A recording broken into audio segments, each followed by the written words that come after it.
You have chlamydia, the doctor said, eyes still fixed on her tablet. I stared past her, focusing on the blank, sterile wall, and blinked. Once in the car, I sent a text to my wife, "Can we talk tonight?" 2 minutes later, she replied, "Busy. Tomorrow." The next morning, divorce papers were taped to the fridge. My name was spelled right. Her demands? Not finalized yet. The house. The car. Spousal support. Legal fees. Her daughter, my stepdaughter, stood leaning against the kitchen doorway, grinning like it was a scene she practiced. "He can't even afford a lawyer to fight Mom," she said. I smiled. "You're not wrong." She laughed. I didn't. When I met Claire, I thought I'd stumbled into the kind of love people only dream up in novels. Her laugh could soften a room. Her touch made silence feel like safety. After 2 years, we got married. I helped raise her daughter. Signed every check with trust. We had a rhythm. She remained radiant, magnetic.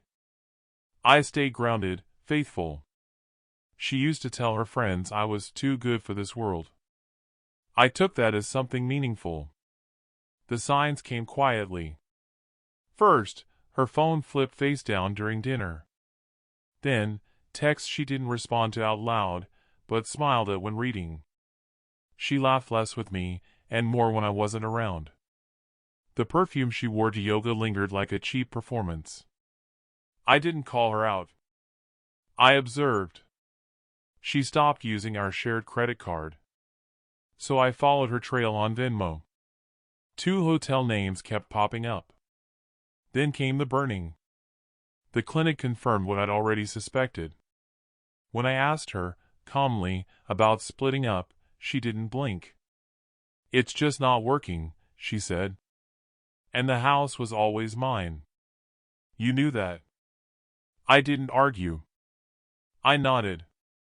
Her daughter walked by behind her, smirking like she already owned everything. I said nothing for a month. Just gathered what I needed. I pulled phone records. Hired a discreet PI. He found him. Nick. 34, a personal trainer with 2 kids and a harassment case pending. Perfect. I printed everything, messages, logs, photos, all with timestamps. But not for the courtroom. Not yet. First, I used my work credentials to access Claire's nonprofit email. Some of those messages weren't just inappropriate, they pointed to financial misconduct. Money funneled through fake accounts. Fraud, thick in the air. Next, I contacted a friend in real estate. Turns out, the house wasn't under her name. It was held in a trust, one I created after the marriage. Her story about owning it before? Pure fiction. Then I called a second friend, this one a lawyer. Retired. Bored. Brilliant. He owed me a favor from 20 years back. I asked if he'd take my case. "How messy is this going to get?" he asked. "Clean," I said. "But sharp." The court date arrived fast. Claire showed up in white, like irony was a fragrance. Nick sat behind her, 2 rows back, arms crossed like he was already picturing curtain colors. They both looked calm. Certain. Then my lawyer handed the judge a binder. Tabs marked medical, financial, criminal correspondence. Her attorney opened it. His expression faded with each page. Claire leaned over. "What is it?" she whispered. Her smile disappeared. I didn't look at her. I addressed the judge. "I'm not contesting the divorce. But I am filing a counterclaim for damages, fraud, and intentional emotional distress. I'm also requesting an immediate injunction on the property." Claire opened her mouth. Closed it. Turned to Nick. He shrugged like a man realizing he'd just stepped onto a trapdoor. My lawyer continued, we also have evidence of embezzlement connected to her nonprofit. Files have already been sent to the state attorney general. Claire moved her lips, but no sound came out. The judge spoke. Papers stamped. Motions granted. Hearing adjourned. Nick was out the door before Claire even stood.